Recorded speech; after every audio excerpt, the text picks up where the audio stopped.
The camera is an impartial witness. It captures the facts, the evidence, the grim reality of a crime scene. A shattered window, a falling chair, the stark outline on the floor. For decades, law enforcement agencies across the country have relied on photography to preserve these moments, to build cases, and to bring closure. But sometimes the camera captures something else, something that defies explanation, something that shouldn't be there. This is a story about what the lens sees when no one is looking.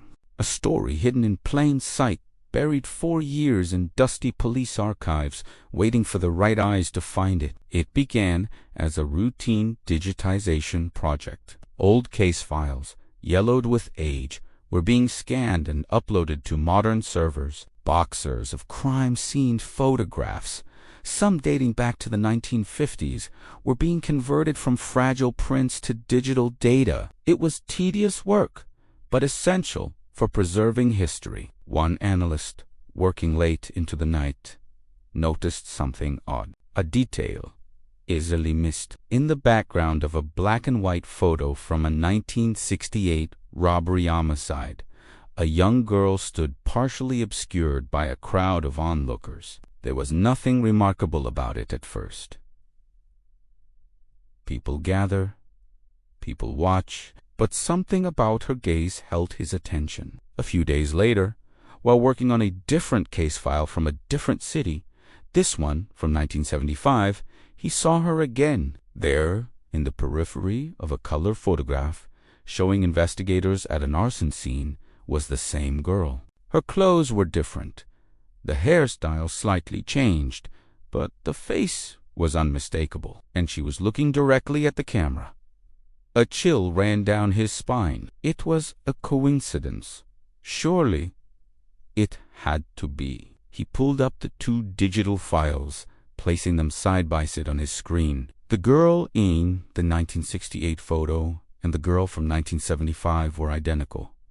She hadn't aged a day. This discovery triggered a quiet, internal investigation that spread through a small circle of cold case detectives. They started a painstaking search, cross-referencing archives from dozens of police departments. They weren't looking for a suspect or a victim.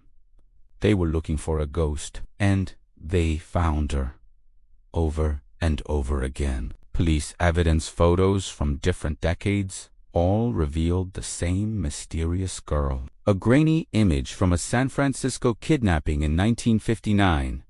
A sharper color shot from a Miami mob hit in 1982.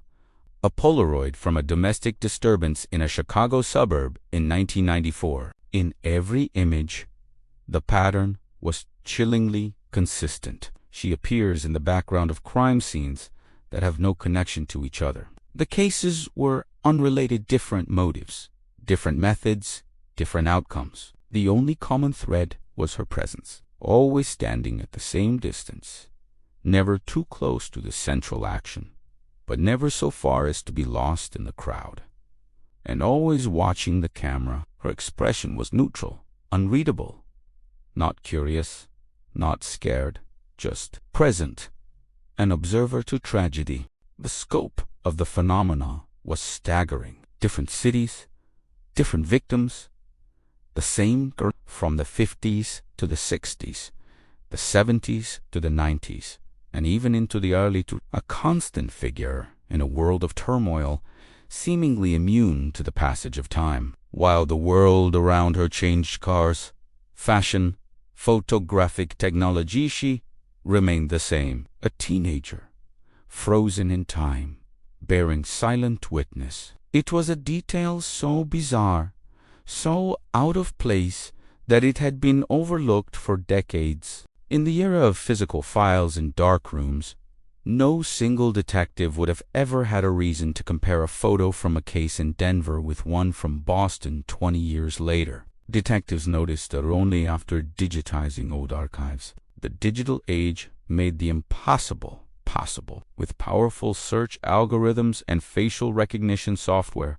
what was once a collection of isolated incidents became a terrifying, undeniable pattern. When photos were compared side by side, her face matched perfectly. The software confirmed what the human eye could barely believe. The statistical probability of this being a coincidence was zero. This was not a case of different people who looked alike. It was the same individual, appearing across a span of more than 50 years without aging. The detectives had a face, a constant presence at dozens of crime scenes, but they had no identity. The next step was to run her image through every database available: law enforcement records, DMV photos, school yearbooks, census data. The results were all the same. Nothing, no record of her exists.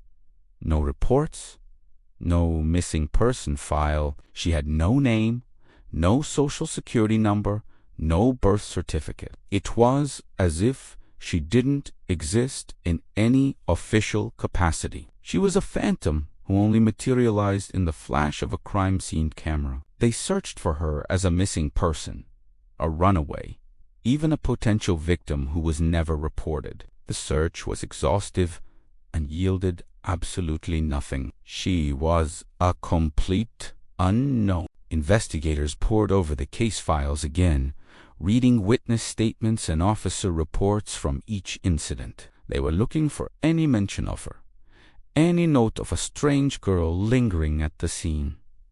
But there was nothing. She never interacts with the police or anyone at the scene. No witness ever described her. No officer ever noted her down as a potential bystander to be interviewed. It seemed that in the chaotic aftermath of a crime, she was part of the scenery, visible only to the camera's unblinking eye. She was a ghost on film, but seemingly invisible in reality. She simply appears, watching silently from the background. The more they looked, the more unsettling the mystery became. Some of the photographs defied not just logic, but physics. In several images, she was in places she could not possibly be. Some photos place her in impossible locations behind restricted tape. In an image from a 1988 bank robbery, she stands inside the police cordon, an area that would have been cleared and secured, yet the officers in the frame seem completely unaware of her. She's not being detained or questioned. She's just there, watching. There's no record of a civilian breaching the line. Others show her standing where no one could have been. One particularly disturbing photo, taken from an apartment balcony looking down at a crime scene in the street below, shows her reflection in the balcony's glass door. The angle is impossible. To create that reflection, she would have had to be standing in mid-air, several stories above the ground. Another photo from a remote woodland crime scene shows her standing deep within a thicket of thorns, a place no one could stand without being severely scratched, yet her clothes are pristine. These were not just strange occurrences. They were violations of the known laws of reality. For decades, crime scenes documented a girl who never aged, a silent sentinel at the threshold of human tragedy. The files were compiled, the evidence collected, but it led nowhere. There were no leads to follow, no theories that fit. Was she a harbinger? A witness from another plane of existence? Or something else entirely? The questions were endless, and the answers were non-existent. The filion de chrono witness, as some detectives privately called her, remains open, but it gathers dust. It's a case with no crime, no suspect, and no resolution. Who was she, and why did she appear in places she should never be? This is the fundamental, terrifying question at the heart of this mystery. Her presence offers no clues to the crimes themselves. She doesn't point to the guilty party or offer comfort to the victims. She only watches, a constant, unnerving fixture in the landscape of American crime. Her purpose, her origin, her very nature remain the most profound enigma ever captured on police film. Crime scenes record facts, evidence, the cold, hard truth of what happened. But this one records a presence, a silent question mark, hanging over half a century of tragedy. A reminder that some things are not meant to be understood, only witnessed.